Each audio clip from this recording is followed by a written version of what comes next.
Here's my official hammer here.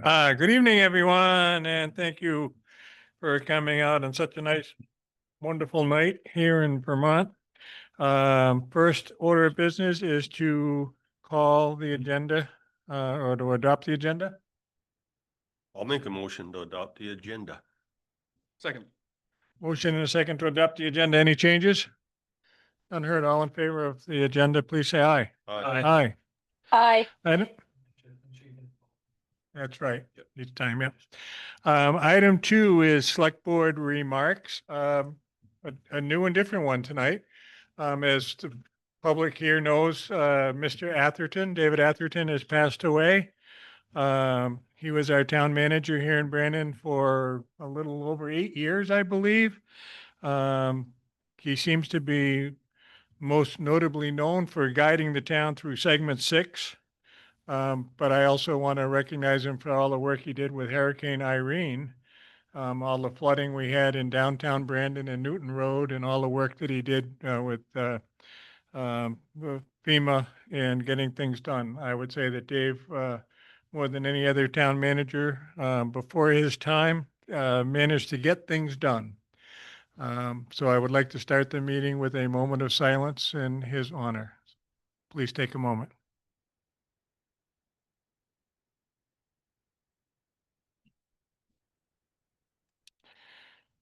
Okay, would any of the other board members like to make any remarks? I would. This is Cecil. I just would like to remember Dave as someone who really, really cared about the town of Brandon. And he had encouraged me originally to run for select board way back when. And so had it not been for him, I probably wouldn't be where I am now. And although we disagreed on some things and sometimes really, really disagreed on some things, we could always talk about it. And I appreciated how much he cared about the town, and that was important. Thank you, Cecil. All right, I think with this crowd, we have no problems with telling everyone to be nice, so we're gonna move right on to item 3, which is the minutes of the September 8th, the minutes of September 15th budget workshop, the warrant, and a special liquor permit. Pleasure of the board. I'll move that we move items 3A, B, C, and D to a consent agenda for consideration. I'll second that. A motion and a second. Any questions on any of those items? Did you find out anything additional on the item I called you on today? Good. Would you like some comments now? I would love that. Okay. Well, that's what we're voting on. So Mr. Bailey had called regarding page 5, especially on the warrant, which is a series of payments to the bond bank. And you might see that there's a number of payments that are for identical amounts. Some have a plus sign, some have a minus sign, and some are an amount close to one of those two amounts. So I've met with the bookkeeper and with the treasurer separately about this. And essentially, if you look on that page 5, the second item down, you'll see under the account column, it starts with 10. 10 is the general fund. That means that payment of $133,656.36, that's actually what comes out of the debt service department in the budget. And then if you look above that, there's an entry and the account number is starts with 55, and that amount is $135,000 even.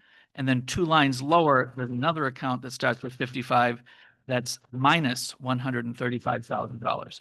And the way it works is the general fund takes the whole payment that we actually write the check to the bond bank for.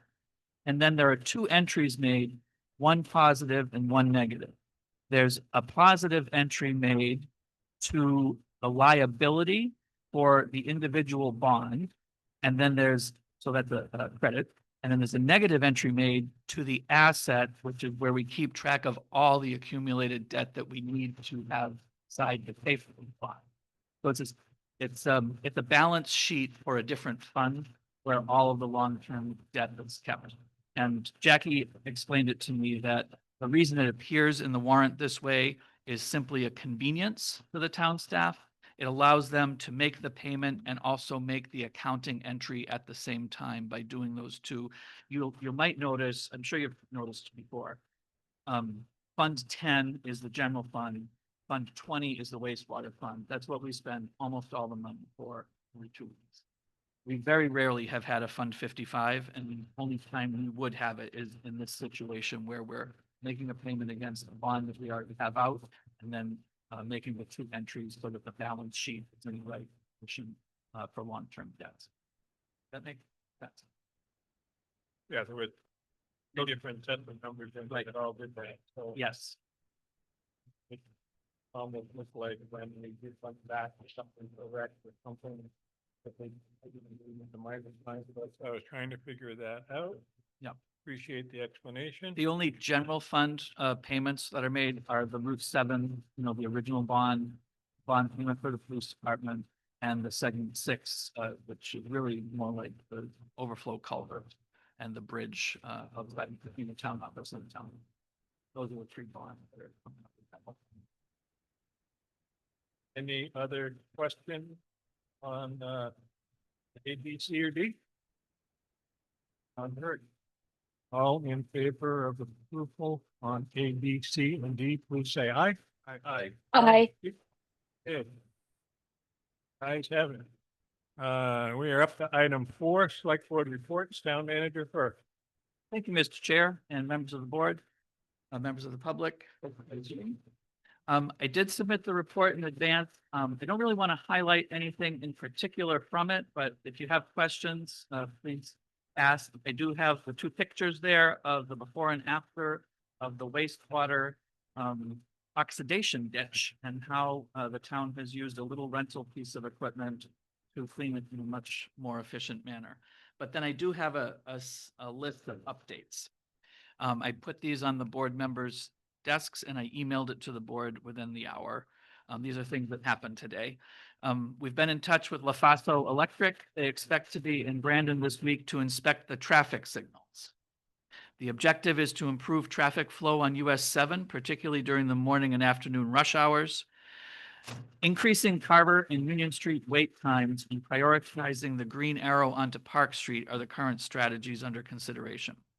While they're here, they will also troubleshoot why we so often have outages in the circuits that power the ornamental lamp posts around the park.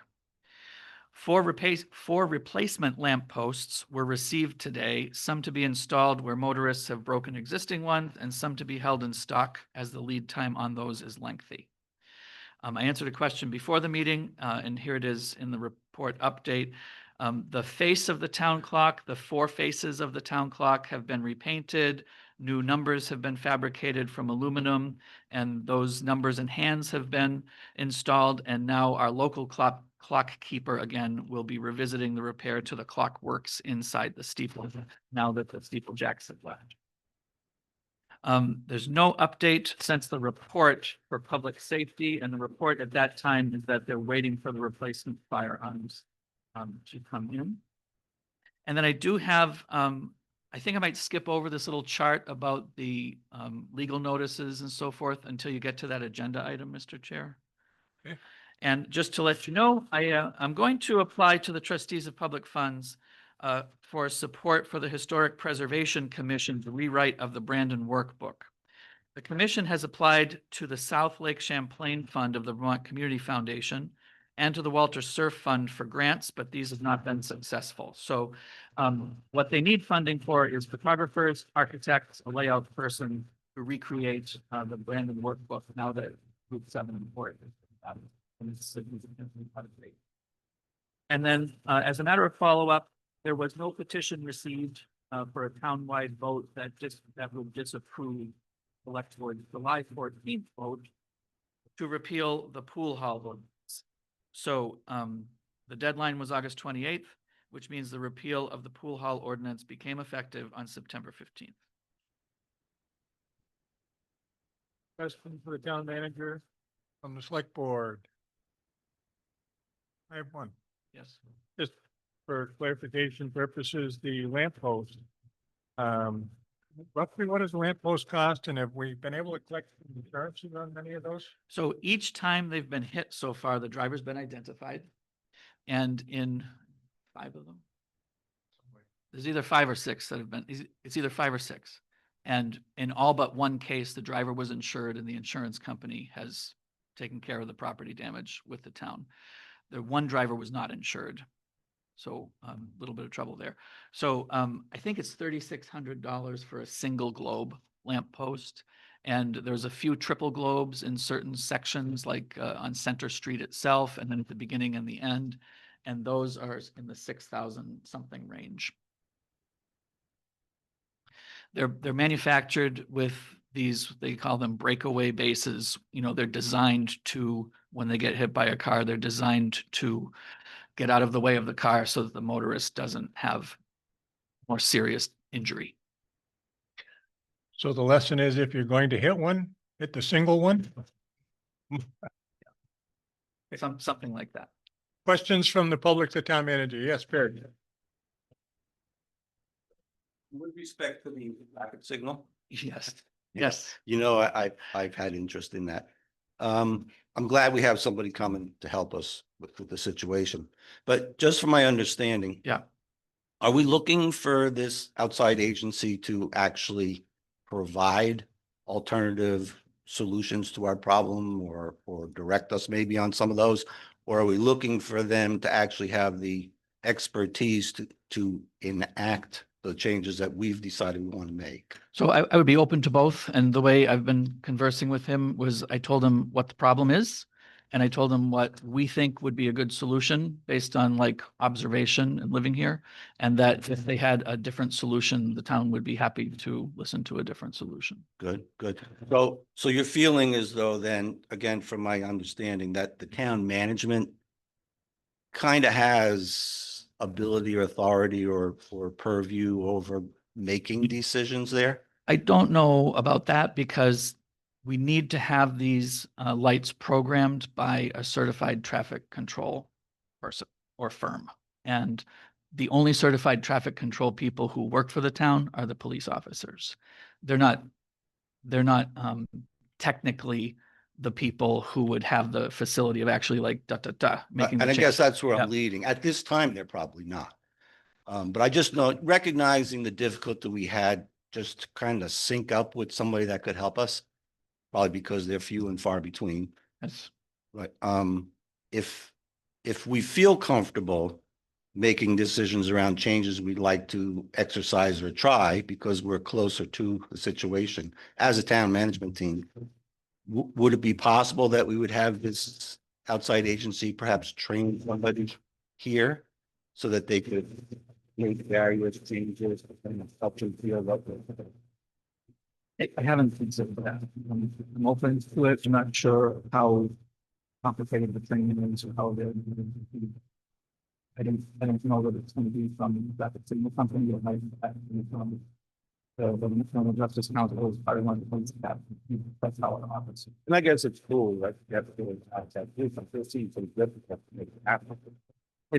I think it would be similar to like how we can make some decisions regarding what we want to happen with like a real estate transaction, or what we want to happen with a lending transaction, but eventually we've got to have like the alternative eminent, and eventually we've got to have like it's past judgment on it before you do something. So would it, you've got somebody on stuff. I think that Advisor or. I think, you know, this company is very local. They're in Rutland. And they make a lot of sense, you know, from that point of view. They're familiar with it just being nearby enough that they drive fuel Brandon, they drive into Brandon to do things. So I think that it would be a great relationship to establish. I don't know exactly what the contract. Because it just seems to go the following.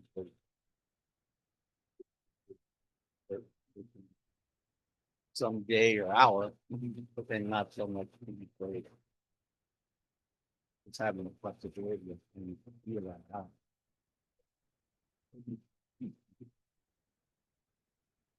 Any other questions for our town manager on his report? Yes, sir. Brent Bueller. Seth, I understood you're going to make a request. For historical. Give a figure with that. I did not, I gotta get the figure from the Historic Planning Commission. I can give you a ballpark figure, which was in the $12,000 range. $12,000. Yeah, I think that's what they had been quoting about.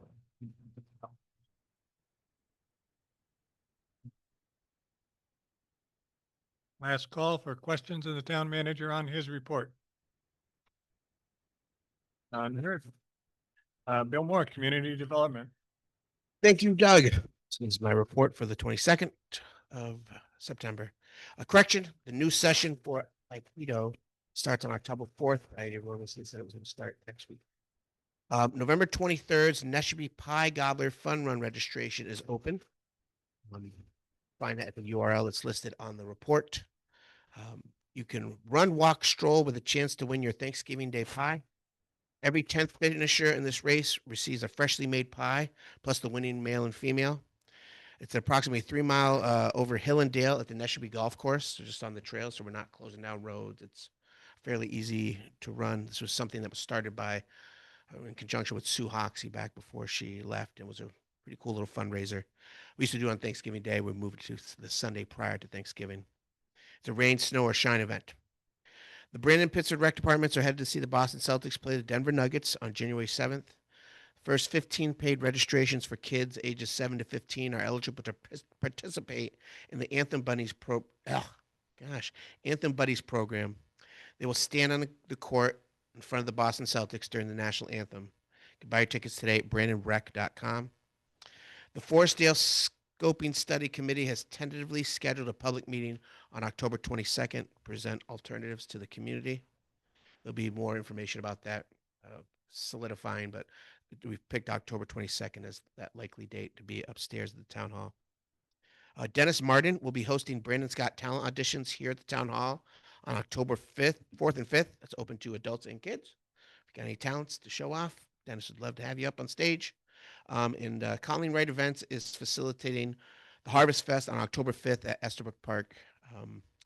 The Rec's participation in that will be just running a cornhole tournament, but that is a Colleen Wright event, including the stick people and everything else. And that is my report for today. Questions for Mr. Moore from the board? Hey, Questions Bill, for it's Mr. Moore? Cecil. I heard a rumor that in 2026, the Whoopie Pie Festival is coming to Brandon. Is that something you can confirm? I can neither confirm nor deny. No, so we're in talks. So the Chamber of Economic Development of the Rutland region just ran their 5th or 6th annual Whoopie Pie Festival in downtown Rutland. Crowds of thousands of people. It was a really large event, and they approached Brandon about the possibility of being able to host for 2026 because Center Street may not be available to them, and they saw that Brandon was happening spot that could host something like that. So we're in talks with them. If it looks like indeed they are going to want to do that, we're going to have to form a committee and talk about who, but there'll be a lot of help, and we'd have to pick a street in a day, and it's a 4-hour event. I mean, but it brings thousands of people into town. It was pretty spectacular to see Center Street in Rutland with so many people and eating whoopie pies. There were 18 different whoopie pies that were available for taste testing. And yeah, it was great for you if you have sugar issues. No, it was fantastic. It was a really great event. A lot of community event. It was a big regional community event. It'd be an honor to be able to host it in Brandon. Questions from the public for Mr. Moore?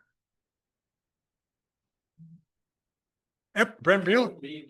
That's okay. Brent Bueller, Bill, I wanted to thank you for clarifying after the last meeting that the collateral for the Ripton Distillery had been removed by the owners and not by the town of Brandon in the default of their loan. So thanks for clarifying that. Appreciate it.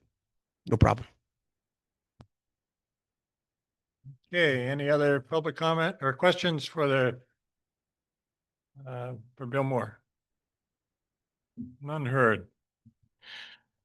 Item 5 is a quick recap of the budget workshop. We held our budget workshop on September 15th. It was a poorly attended, but very informative meeting. We had information given to us from the department heads, highway, police, uh, Bill Moore for Rec and Economic Development, and Seth. I think what we discussed and the way we went at it this year was we asked each department head to give us 3 minutes of discussion on the year that we've just closed out, 3 minutes on the current year, and then 3 minutes on looking ahead to the next year, what their needs might be. So a little past, present, and future. We got insight of some things we need to be working on. And I'd say it was a successful start without a lot of numbers involved. The newest and biggest thing was the introduction by Mr. Hopkins of a multi-page capital investment plan or capital plan that is going to be a continual moving kind of target, but you looked at all the departments and items as has been suggested in the past. And I don't know, how many pages was that roughly speaking? 10 or 12 pages. So we really are looking at the capital plan and how different capital things will be funded between the budget and the 1% money and any other money. So I thought it was a very successful meeting. And what is the date of our next one? It is Not next week. Agenda, the October next 6th. budget workshop is October 6th. October We're 6th. going to take next Monday off. Yep. That'll be the So first Monday. October 6th at 7, and we'll end promptly by 9 p.m. And the public is invited and encouraged to attend and participate. Yes. Could I just, Mr. Chair, supplemental to the budget workshop and the capital plan? We know that what we talked about as being the major capital investment that's maybe on the table or might be on the table soon is a replacement highway garage.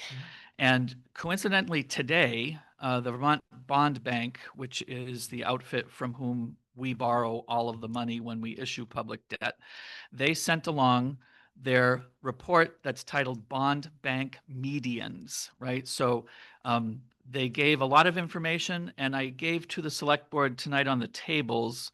And Cecil, I sent to the board by email too, if you have a digital copy, if you want to refer to it. What it has that's interesting to us is it describes towns in Vermont with populations of more than 2,000 people and less than 6,000 people. And we are right in the middle there. We are how many? 4,129. And so you can see the median value for all of these various metrics under that column that says pop greater than 2K, less than 6K. To the left of that in blue ink, I calculated what Brandon's value would be for each of those metrics. And in each of the cases, we're on the right side of where we would want to be, with one exception. So we've got a little bit more unassigned general fund balance than most towns, or than the median town in that cohort. We've got a little bit more cash on hand when divided by total revenues. We've got kind of considerably less bonded debt than the median town. Our debt service is 6.1%. The median town is 7%, and so on and so forth. And the main one where we do have a little bit of a problem is long-term debt divided by the full value of the grand list, right? Which is the full property value of the town. I think that we're on the wrong side of that median because we know the state has told us officially we are understating actual values in our grand list by more than 30%. So if you crank up the grand list 20, 25, 30%, we'll be in great shape. And one particularly interesting thing is the one right below that, total long-term debt divided by the population. The median town in our cohort has $643 of debt per person. The bigger towns, population of more than 6,000 people, have $995 of debt per person. And in Brandon, we have $257 of debt per person. So we're not carrying a lot of debt. I understand we're dealing with borrowing big amounts of money. We're carrying debt in ways that our household budgets would not be carrying debt. We're carrying debt in ways that most of our businesses, if we're small business people, wouldn't contemplate. But for a town of our size, with our grand list value, with our taxable revenue and expenditures and our cash on hand, we're actually carrying a very modest amount of debt. And I think that all of these are very healthy indicators for how Brandon has been managed, but not just managed, how Brandon has been led by the select board, by the town treasurer, by the town managers over the last long number of years. So I think the community should be gratified, and that if the community determines, if the select board determines that a new highway garage is in order and that bonding is the way to go, I think that what this is meant to illustrate is that there's capacity for it within the median expectations of what a community of our size would be able to carry. So I found it very affirming of our position. So the largest item that Seth is alluding to that we may be looking at and trying to figure out is it the town highway garage. Our current garage is in poor condition. I found it very interesting today when I was in Middlebury and looking at the Addison Independent for the first time in much time. There was a front page article from Cornwall, and they're in the same predicament, and they're looking at property, and reading it, it's the exact same things that our highway department is telling us, that Cornwall, the building that they have is 50 years old. They can't get the current trucks with plows on them in there because the plows and the trucks have gotten so much bigger. So they have to take one of their trucks in to do some work on it. They have to take the plows off, which is not very good, or they have to work on it out in the cold. So it was kind of reinforcement to what we're doing. I found the article interesting and brought it in for Seth. And that would be the one biggest item we're looking at. And we're kind of looking at it now because the bond we have for segment 6 will be being paid off. And a highway garage bond would be smaller than that. So we would still see a savings in our budget and our, tax percent. So if there's going to be a time to look at that, I think it's now. So that is something we will continue to talk about through the budget process. And if you have ideas, you should come share them. Okay, moving on. Item 6, determine how the state non-operational project costs in town communications. I believe that's you. Okay, so in my report that was in the published packet, there is what we call like the roll-up page of the budget. It's the page right before Bill's community development report. And I have a note down there about, right now, it looks like we've spent 26.6% of our budgeted expenditures for the year. And if we were paying evenly throughout the year, we really should be at 25. So it looks like we're ahead of pace. But the reason we're ahead of pace, other than the fact that all the annual bond payments are getting made tonight, which is $200,000, and no more will be made the rest of the year. The big reason is that all of the money that we are paying to have Town Farm Road resurfaced this year is booked as a highway department operating budget expense, even though it was not contemplated as a highway department operating expense. And even though the general fund's not going to pay this money, the 1% fund is going to pay this money. The select board designated that before we even went out to bid. So I've talked again with the town treasurer about what's the accounting reasons behind this. Are there certain things the auditors require us to state numbers in certain accounts or funds? And she said, no, it can be accounted for in a couple of different ways and still be in keeping with government finance standards.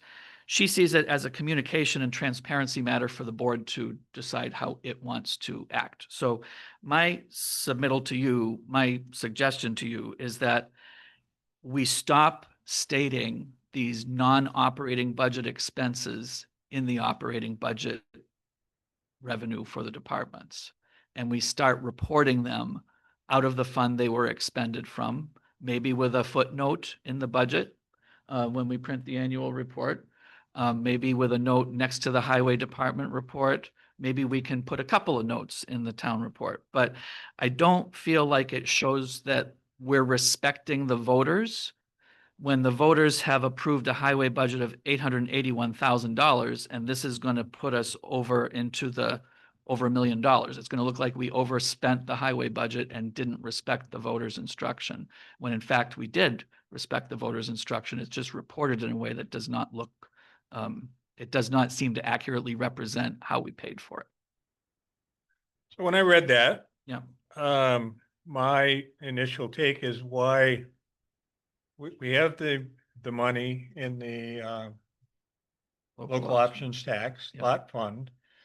And if the select board approves an item to be paid for out of lot, why does not that money get transferred into the general fund and reflect that way as a revenue? That is what will happen. So like now we're like, it's at shoe number 1 has dropped, which is we're paying the bill. Right. Shoe number 2 will be when Jackie and Sue get together and there's a transfer made from the 1% fund. So the highway revenue will go up. So it will wash out, but it will show the highway revenue way beyond Way beyond what budget. they are, And it'll right. show the highway expenses way beyond the budget. I'm suggesting we keep it out of the budget and we treat the operating budget as only operating expenses. Correct. And have a line in the expense area of a lot expense paid. Yeah. And not assigning it to the department involved, because Right. we've had this numerous times Yes. now. And we keep having to explain why our expenses are not matching what we had talked about on the whole budget process. So that's my suggestion, is if they can do it totally out of lot. It would be great to have a motion from the board just to kind of be clear. Or some more discussion before you get to them. Thinking through the wordage, I will move that henceforth, we designate local option tax paid projects, account for them directly out of the local option tax rather than in the budget or operating budget at all. Can I just clarify that? Just a Please little bit? I would just say that a local options tax item that is approved by the select board as an expense then should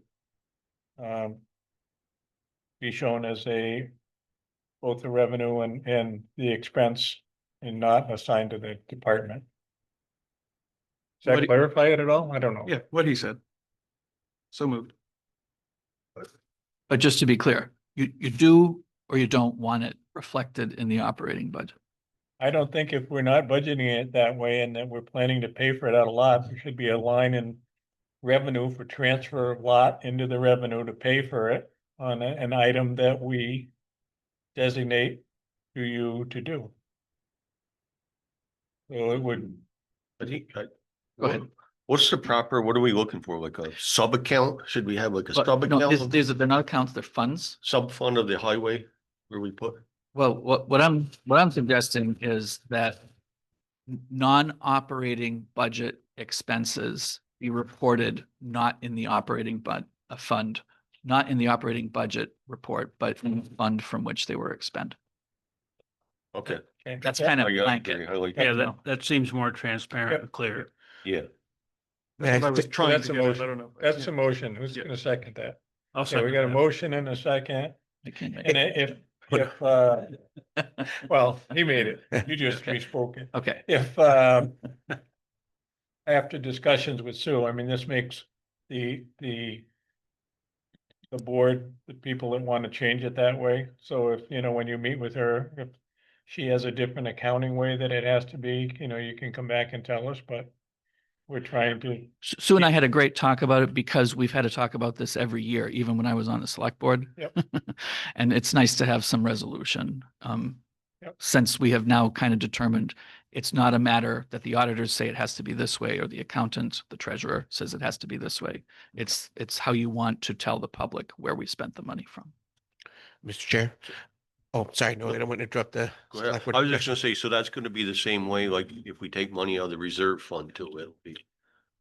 No, because the reserve fund is the general fund, So right? the- It's the- Fund 10. So the 700,000 would go in the budget, the operating budget, 700,000. where is it here, what we had. Oh, what we have, so that, it doesn't go in the budget, but this is the fund that operates in that, the budget operates within the general fund. So the general fund unrestricted balance is reported in that same So- fund that we're operating with. So that would be separate. Yes, so if we either add to it by having a surplus, or we take from it by operating at a deficit or giving tax relief or whatever it is, those would be all Fund 10, same way the operating budget is Fund 10.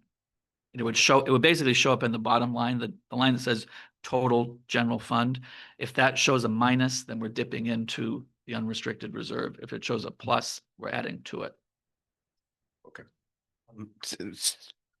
To just, I was thinking about from a reporting standpoint, I know that Seth every meeting does a, roll up of what's in every fund, and looking at reporting this to the public, as a part of showing that credit and debit coming out of that, like it's easy enough, like we have these other funds where we provide reports in the town report that say, this was the activity for this year out of this fund. It started with this is what we added to it, this is what came out of it. So it's fairly clear and easy to report to the taxpayers exactly what's happening with that. And this has come up in other years. Last year, we paid a big chunk of the truck.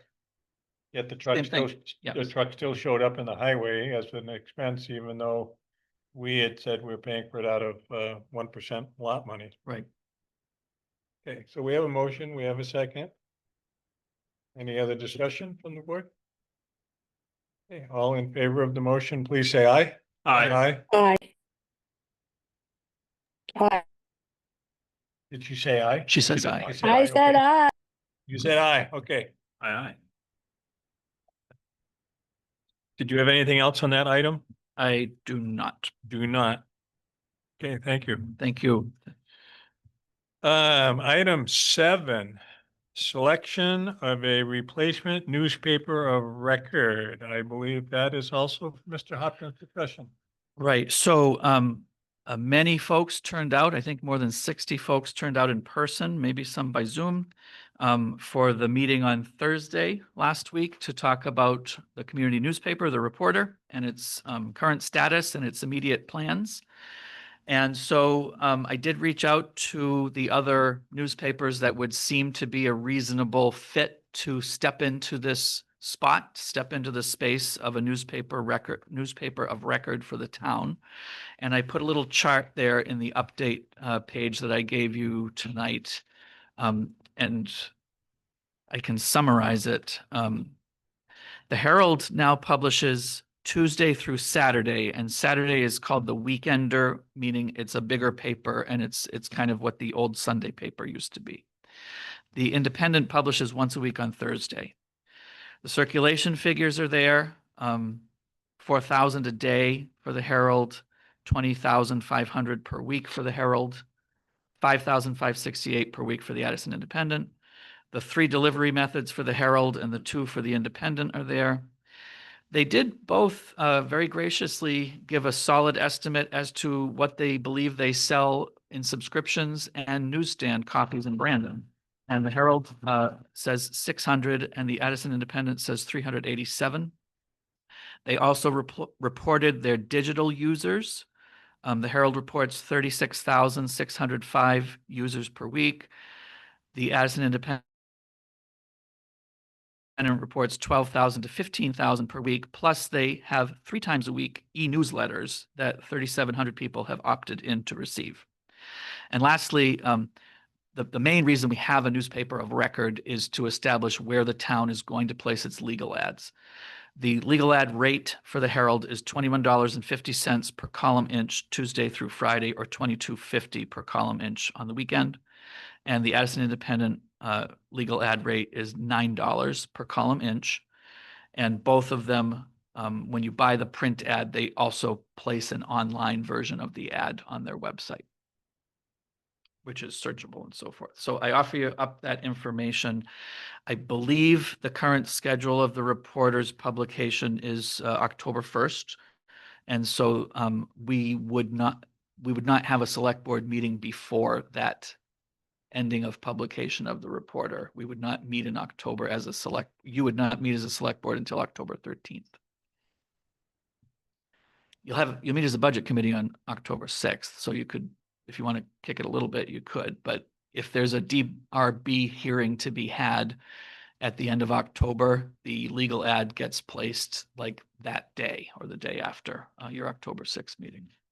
On your legal ads, can you explain that some of them have to be posted more than one time, Yes. numerous times?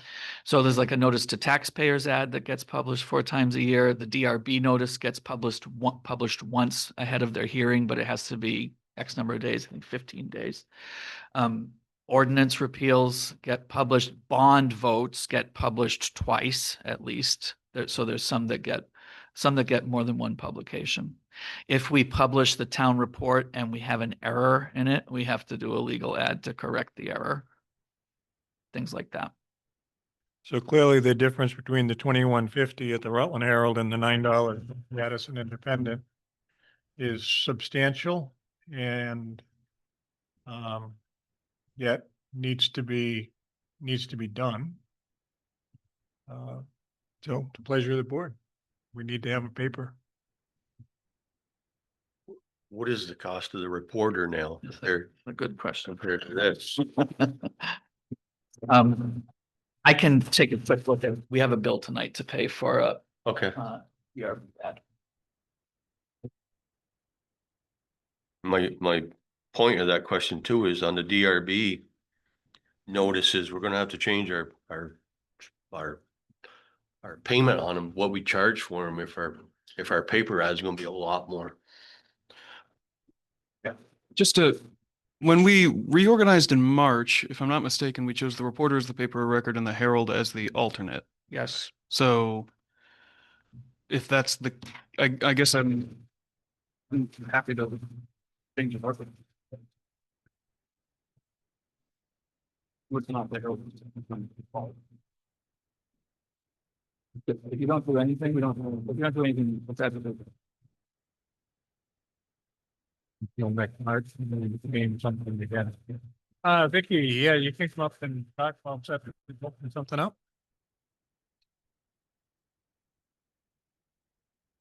I just ask that the board consider also the cost to the citizens of Brandon to purchase the paper, at the local stores, because I think that the Reporter is substantially cheaper than the Addison Independent. Right. So the Reporter was $1 and the Addison Independent. Independent is $2 a week. $2. Yeah. So I guess I can give it as an example. So we placed a DRB notice in the Reporter, 2 column inches by 3. So 3 double column inches, 2 by 3 ad, $39. The direct quote from the Herald today was most legal notices are 2 columns wide, 3 inches long, which is exactly the same. So the Reporter's rate was $39. The legal ad in the Herald would be $129. So 3 times. And what would the independence be? I'm sorry. And I guess I would say about half, right? If you're just using ballpark kind of numbers.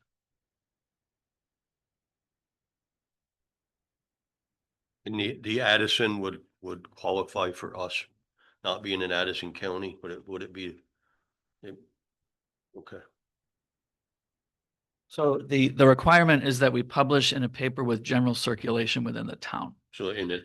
So I think based on what Stephen and his team presented on Thursday night, I think that either of these newspapers would be a comparable circulation actually to what the Reporter's circulation is in Brandon. I think had you reported 250 subscribers?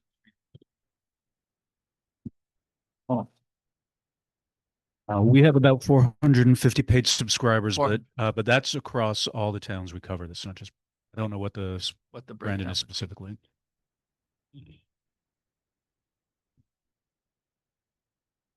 I would make a motion that we go with the Addison Independent.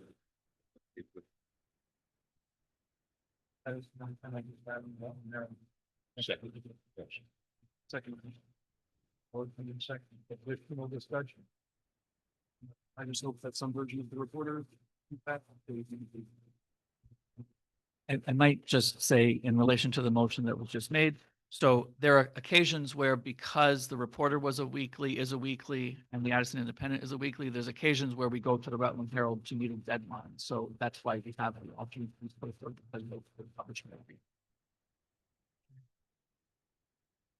Any additional discussion? None heard. Motion and a second. All in favor of going to the Addison Independent as the primary and Rutland Herald staying as a secondary, please say aye. Aye. Aye. Bye. Who was the second? Jeff was the second. Thank you. Stupid. Anything else on item 7 from you? I don't believe so, but okay. Item 8, another Mr. Hopkins story, preliminary results of the system-wide wastewater capacity study. Oh, thank you, Mr. Chair. So this is a project that Elaine at the town office has been working on for quite a long time. And it was really intense because most properties had not had historic wastewater capacity calculated for them, let alone signed or recorded accurately. So she had to calculate wastewater design flows, and the way that you do this, if the state of Vermont, they choose the table, it's called design flows, and it's how many bedrooms, or if it's a restaurant, how many seats by how many meals, or different charts for different uses. And to establish how many bedrooms, right, she has to go through all the land use permits to find out, you know, if we agree with the lister's card, do we have enough records to support this bedrooms, blah, blah, blah. So it was a really detailed project. And I'm going to give you the broad strokes numbers based on her first pass through over 900 individual sewer connections. The system's rated capacity is, I'm going to use really big numbers, but the system's rated capacity is 750,000 gallons a day to be treated. I think I sent the select board a little page from like the early 70s when the last major expansion of the treatment was done. Elaine has calculated that the buildings that exist in Brandon that have either paid for capacity or that should be assigned capacity because they existed before the town started requiring payment for capacity, require 500,000 gallons a day of capacity to be reserved for them at their maximum use. The wastewater operators, the system operators, have long used a round number for a normal flow day of 250,000 gallons a day. That's what actually goes through the system. So if you think about it in those chunks, we're using about half of what we're required to have set aside. So the maximum we would probably need is 500,000 gallons a day for the existing connections. We're only really using about half of it unless we get a huge period of rain where, you know, it's a problem. We don't have storm drains that are directing rain into the sanitary system, but we do have sanitary sewer going through rivers, 12 crossings in the rivers. We have sanitary sewers going through swamps. And some of these pipes are very, very old. And when it gets super wet, the water, groundwater, stormwater just rush into these pipes in places underground that we suspect but don't see. Like you're not going to see storm drain out in the street here. All of that water is not going into the sanitary system, but we're getting kind of inundation is what it's called. And the system itself, the treatment system, is engineered to treat 750,000 gallons. So in essence, we have occupied 2/3 of what we're designed to treat. And most days we're treating 1/3 of what we're designed. That's good in most terms, in terms of what's available. Like it would take a big project of building we gobble up even 10,000 gallons of wastewater capacity. So that's her preliminary report. I'm offering it to the select board now so that you have it in the back of your head. At some point in the near future, I think we are probably at the time where we should look at a few different models of billing. This all kind of came about as we had to establish the capacity of the system. But we're also concerned about fairness in billing. And so one model would be the bill on capacity. Right now, we're billing units of building, which is different uses of buildings. Each pay a flat fee, and you have a small component that's consumption.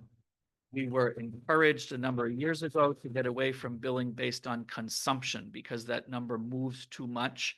And most of what the enterprise fund pays for is not a moving amount of money. It's a bond payment that stays the same every year for 20 years. So we have a lot of fixed costs.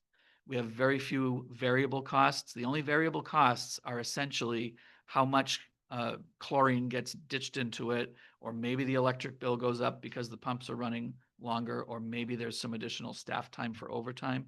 But those are all tiny in comparison to the fixed costs of when we borrow, as we just did, $5 or $6 million for 20 years to upgrade the system to meet the state standards.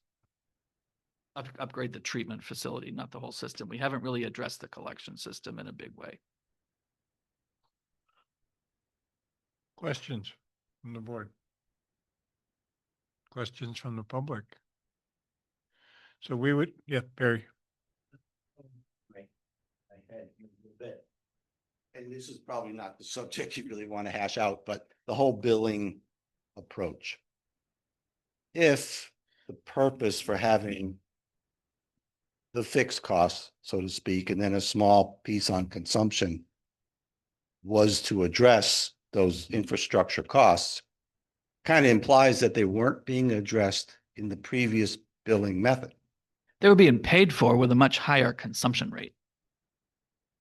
So we used to, just take the meter rate from the fire district, and we had a very high per gallon rate that each sewer user charged, but that number moves.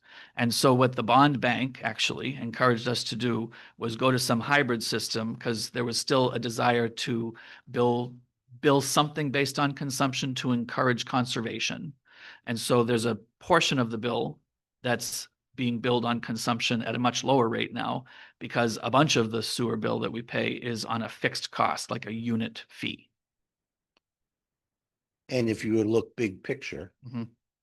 the overall dollar input into the wastewater system is flat. That's essentially what we're trying to do, is maintain the same amount of revenue and figure out the fairest way to raise it. Relative to the previous billing system I'm talking about. Has there been an increase of revenue going into the wastewater Yes. system support Yes. versus the old style of billing? Yes. So overall, then the cost to the consumer is higher. This is the most expensive thing the town does.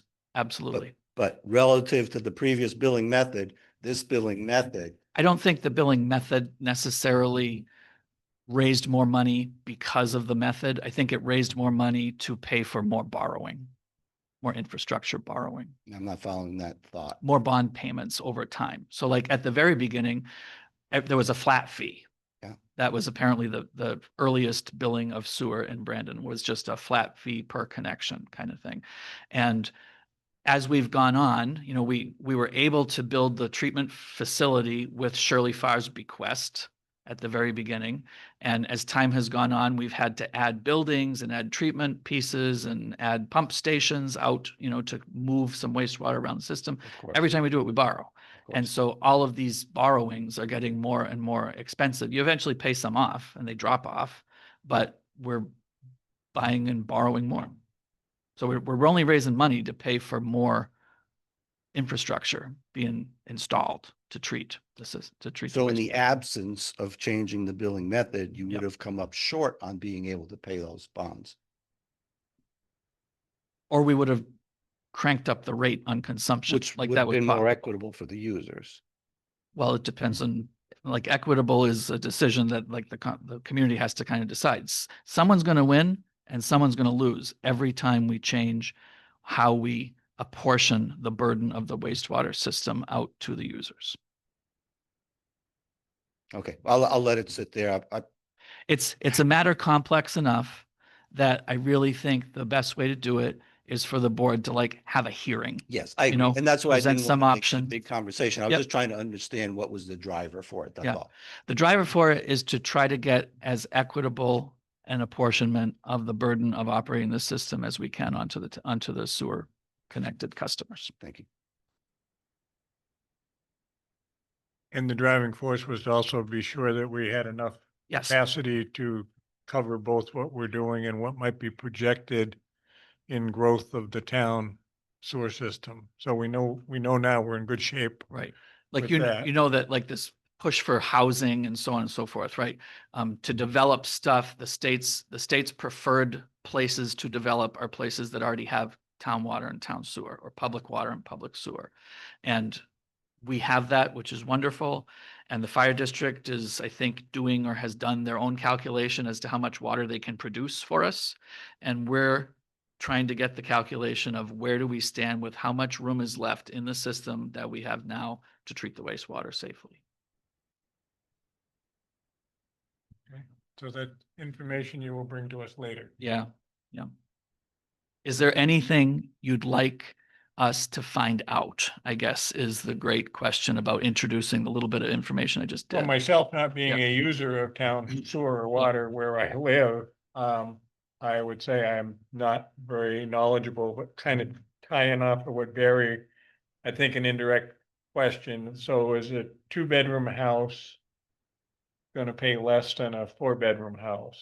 You know, where there could be more people. If we bill on capacity, Capacity. yes. But as we bill now based on bond payment, does each hookup pays the They'd same each whether pay there's only, a 2-bedroom and a 4-bedroom, they'd each pay a unit fee, which is the bulk of their bill. And then they'd each have some portion attributed to the water meter for the water that comes into their house. and that's what some people would possibly perceive as being unfair, saying that there's only 2 of us living in our little 2-bedroom house and there's Yeah. somebody here with a 4-bedroom house and 6 kids and they're paying the same, we're paying basically the same.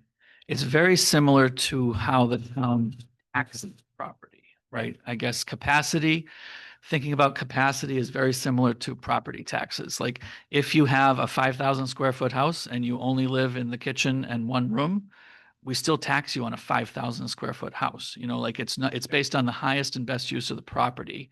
And it will be possible if you have a lot more capacity than you need, it will be possible for capacity to be sold back to the town in the form of a billing credit to reduce the capacity that you maintain for your property. But then if you change the use or if you sell it and the new family that comes in has 4 or 5 children and you had none and you've sold the capacity, they'll need to buy the capacity back at the real estate closing. Certainly sounds like a special meeting right there. Yeah. Yeah. So, Yeah. yeah. It's great that the study completed.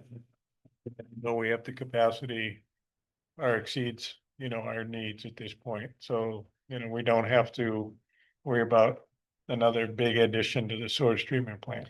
And we haven't, even that upgrade that we did, it was to meet standards for chlorination and dechlorination and so forth. We didn't actually increase the capacity a gallon Right. with that $5 million. The last time the capacity of the system was increased was in 1973. Seth, maybe something that would be helpful for consideration would be a handful of sort of sample. That's what Bills? the goal is. Yep. Great. Like this is what this house would be and, take off the address, take off the names, but here's an example house.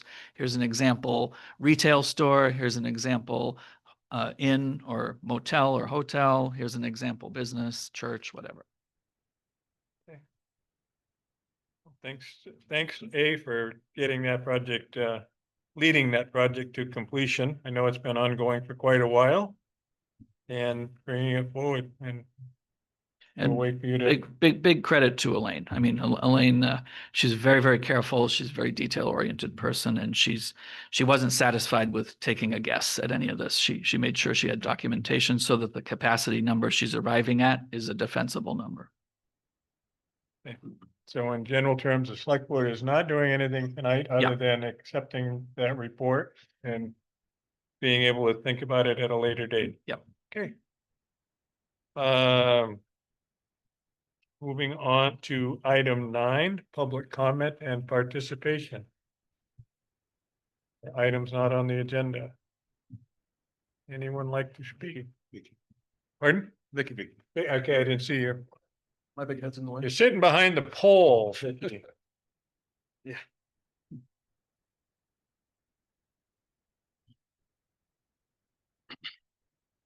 Actually, I have 2 questions. At the budget meeting last Monday, the town manager asked the board to waive its purchasing policy to purchase a 4th cruiser, but I don't see it on the agenda and didn't hear it mentioned at tonight's meeting, so I'm wondering what happened with that. That was you. I'll let Seth answer. Thanks. Go ahead. So I did put in my report that, just to clarify, at that meeting, I asked the board whether they would consider waiving the purchasing policy. I didn't want to do it that night, and they didn't have to. But in my report, I did say, I recommend we drop the idea and that the board initiate the standard purchasing procedures to solicit bids for a cruiser, both internal combustion engines and electric models to be considered per the Green Fleet policy. We're not going to be able, we were not able to present them any options that would require being purchased before the end of the month. So what that was there was a grant that you could get for 7,500 Yes. if we were able to do something before next week. And there's no availability of cars. Other towns are doing the same thing and have already got in on it. And technically, there's nothing that we felt we needed to do right now. So basically, there's nothing happening regarding that. It's tabled. So it's my understanding that you're heading into this budget season with a 40,000 remaining in the police budget from last year? No, No, we fully expended the police budget last year by buying the replacement cruiser. So the Oh, police budget was expended at 100% for And- FY '25. and that budget was 921,000 this year, was that correct? I know it was the The- the- largest police budget in Brandon. $40,000 figure that was mentioned 856,400. is that the budget process last year, we budgeted whatever the number is for the police department, and we already know that we still are lacking the number of police officers, so the payroll lines are being underspent. And that if there was a reason to buy a cruiser now, it would not put us over budget because we've already saved in this budget year since July 1 to now, we're about $40,000 under, This year. am I explaining this right? You're correct. We're $40,000 below the budget on our salary line. And it will continue every single 2 weeks when people get paid. Because we just don't have the people, and being very honest or upfront or whatever, we're not gonna get them because, there's nobody. I think we have 1 active applicant at this moment. We're 3 now. We got Oh, some more. Yeah, okay. got some more in the last several. Oh. 4 or 5. So we So- should anticipate the police budget going down this year in this year's budget then. Well, I don't know if That the was police your- budget itself will go down, because if by the time we're getting there, we think we're gonna have 5 officers, that's what we should budget the dollars for. We can't budget totally, we have to budget on where we think we're gonna be lying next July 1st. So, And if there's lots of leftover money that's not being spent this year, either accrues into the capital fund, not capital fund, but the reserve, or if the select board wants to take the option to consider a different vehicle, get rid of the oldest one and get a new one while we've got that leftover money and could do it in cash and not have to ask the town for any funding or whatever. So it's all up in the air, but that's why we were talking about it. I guess with a two-person police department when it was 3 this year, when we had originally planned for 5, I was anticipating more of a surplus than $70,000 car, right? We will have. Could I say the part of the reason that we didn't have an enormous surplus in FY 25, which is the year that closed on June 30th, is when the officers leave, we pay them all out their accrued paid time that they haven't taken. So any comp time or vacation time, not sick time, we're required to do that. And so there was a lot of substantial payments made at that time. And as we all know, there was a lot of overtime incurred in the early part of that fiscal year when we were attempting 24-hour on duty coverage. We were way over budget when the officers left. Okay, my next question is, let me pull it up. So about 52 minutes into last week's budget meeting, the town manager said that spoke about the town needing to up its game in the technology world to not be reliant on a community newspaper, and indicated that this would be requiring some sort of a capital expense. And yet tonight we've named another community newspaper, so that sounds like it might be an unnecessary expense to me. Go ahead. Yep. So I don't think we have a commitment from anybody that they're going to report on select board meetings or planning commission meetings at the same level that the reporter has. So, designating a newspaper of record, even a community newspaper like the Addison Independent, I don't think that Brandon as a community should expect the same level of coverage of Brandon public boards. And that's why I talked about getting us onto a government platform where we could have a website that could proactively send out agendas and minutes.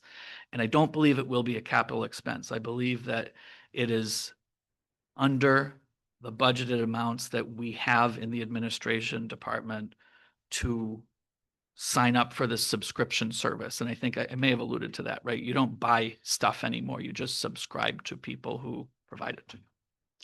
Okay, so with the coverage that the reporter has of the select board meeting and this new AI software, which is nothing like the minutes that Charlene used to produce.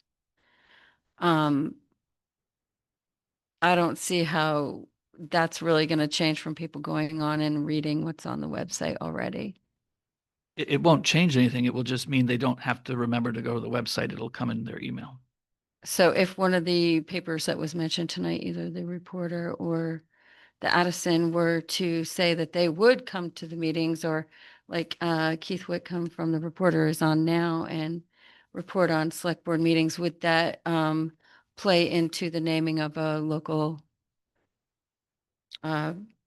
paper of record next year at the onset of the select board? I think that would be up to the select board. It would, yeah. I mean, it would certainly be considered, but again, I think the question you're asking is it necessary for what was discussed at the budget meeting, which again, everything in a budget workshop is just discussion and whatever, and trying to find ways, knowing that the reporter in its current state is going away, of still being as transparent to all of our taxpayers and citizens who want to get information, and how to do that.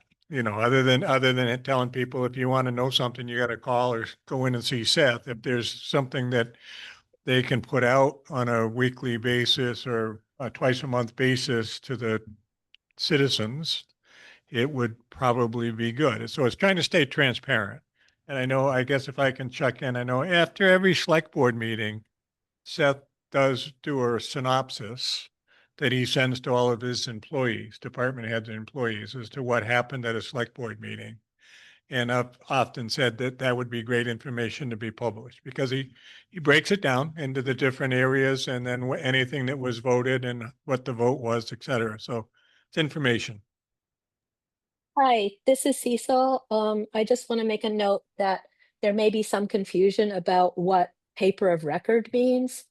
And that's purely for the legal requirements of posting legal notices. The municipality has to choose which paper it is going to be that is going to post those in. It doesn't necessarily mean that this is the paper that we choose or even prefer in terms of reporting about what actually happens in town at select board meetings. And the thing about the reporter was because it was so very local, we had someone that would come to every meeting and report on every meeting. Whereas for something like the Addison Independent or the Rutland Herald, they're covering a much wider geographic area. And, they might not think that whatever we discussed at our select board meeting was as important as, we do. And so they might not do the kind of reporting that we had been hoping to have from something like the reporter. And that's why we were thinking about some more different kind of electronic communication that would keep people informed.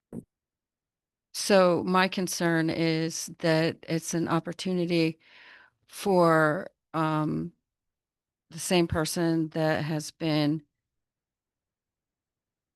appointed the liaison for ethics complaints, who stood up at the trustees meeting and said that all applications should come through him, that now this person's also going to be controlling the narrative of what occurs at select board meetings.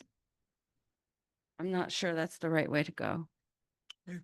Thank you for your comment. I think it would be almost everyone's preference to have an independent local newspaper. I think that's pretty unanimous, community and select board and everything. But if there's people that are doing that at great personal expense, then there isn't. So we're trying to do at least the next best thing. And the paper of record is just a paper that we will be printing our legal notices. We certainly appreciate what Keith does do and that he is often on Zoom like he is tonight. And he writes an article and puts it in the paper, the same as Stephen has done.